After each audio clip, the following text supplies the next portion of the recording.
Hi.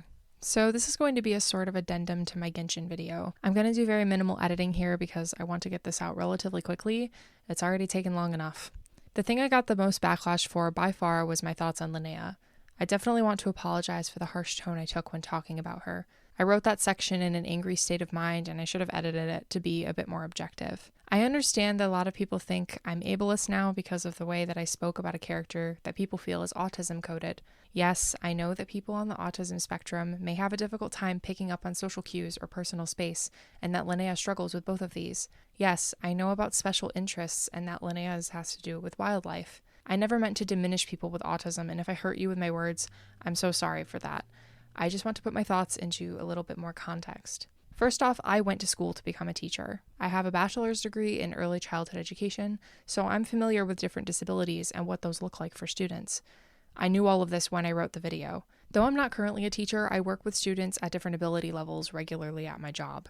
Linnea frustrates me as a representation of the autism spectrum because her portrayal aligns a lot with portrayals of creep or pervert characters in anime. The thing that bothers me especially is the grabby hands that she does in the trailer, which is why I put her on screen with this character from Ace Attorney, who is explicitly supposed to be creepy. That's something specifically I would want to see changed because to me it felt ableist to portray her with these predatory mannerisms when they could have just had her be fascinated with the Melusines without doing stuff like that.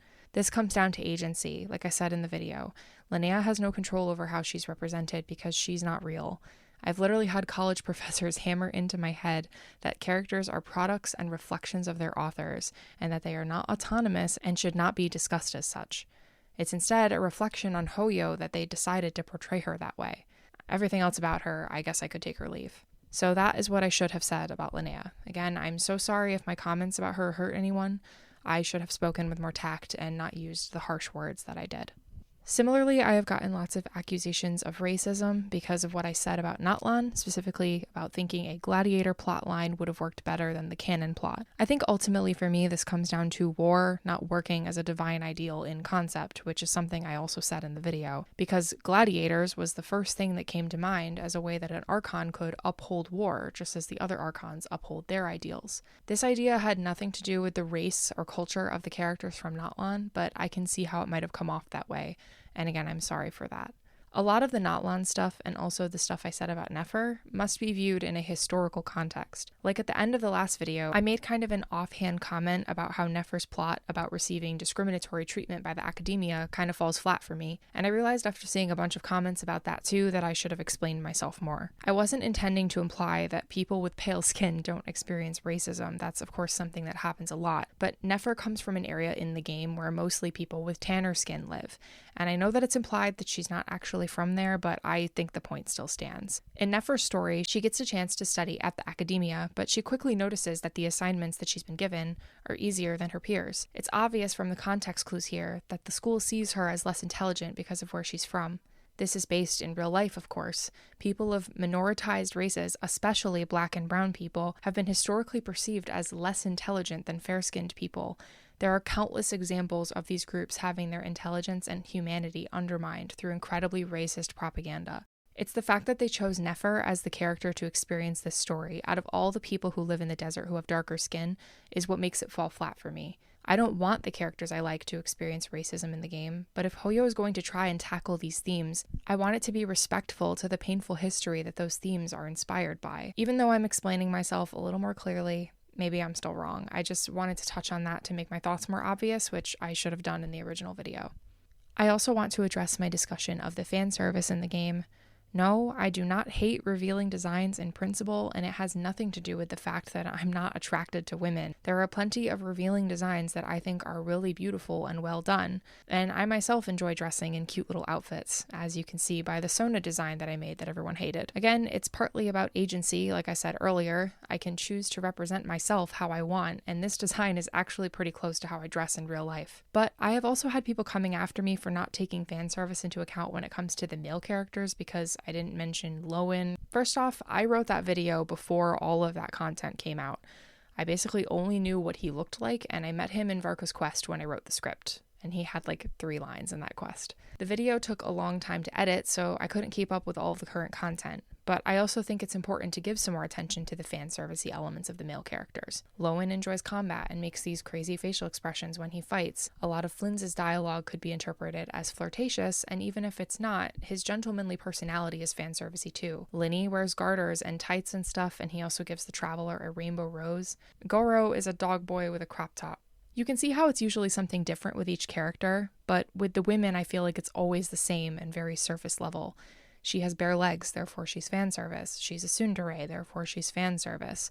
I don't mind if a character is fan servicey in principle. I actually said in the video that I wished Escoffier was more like Lowen in terms of presentation because I thought that would have been more interesting. But it gets boring to see it happen to every new character that they release. It seems like they're more concerned lately with finding not so subtle ways to show more and more skin rather than what would look most interesting or best communicate who the character is. Or instead, they do what they did to Seat Lally recently and just reduce her to a childish simp who gets jealous when the Traveler hangs out with other people. If that's your thing, that's completely fine. We don't have to agree on this. I just find it frustrating knowing that Hoyo can write very interesting characters but decides that writing stuff like this is more important. I didn't think it was misogynistic to point out that the women in the game are treated differently than the men.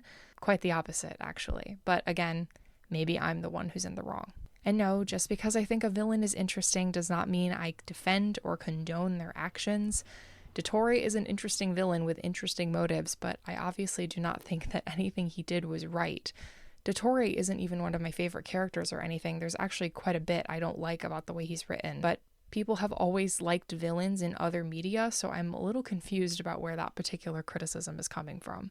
But I think that's everything I wanted to say regarding the previous video.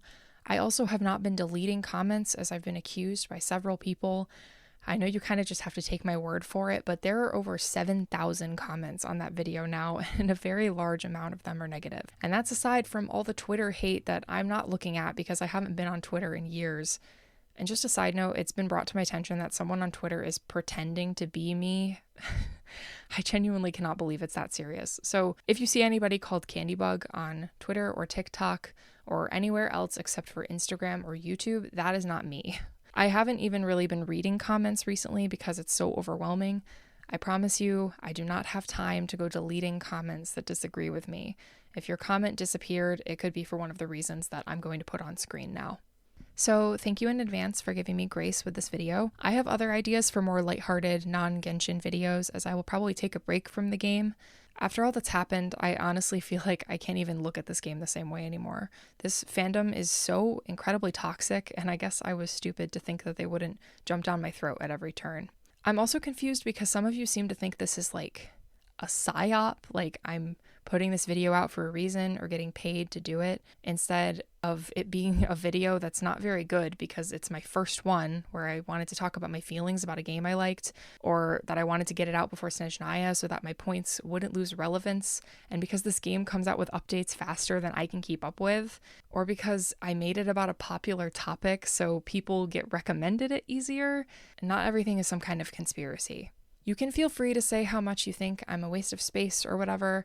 I'm probably not going to read it, to be honest. I've gotten enough DMs already threatening me with violence or doxing or telling me to kill myself. Hence why if you have tried to message me in the last few days, you haven't been able to. I just wanted to take a moment to clarify some of the stuff in the video that drew the most negative attention and that I wish I did better on looking back. That video was rushed because, like I said, I wanted to get it out before Snezhnaya, but it took me so long to write and edit it that it probably wasn't even worth it in the end. But either way, I shouldn't have rushed through it, so I'm sorry for that again.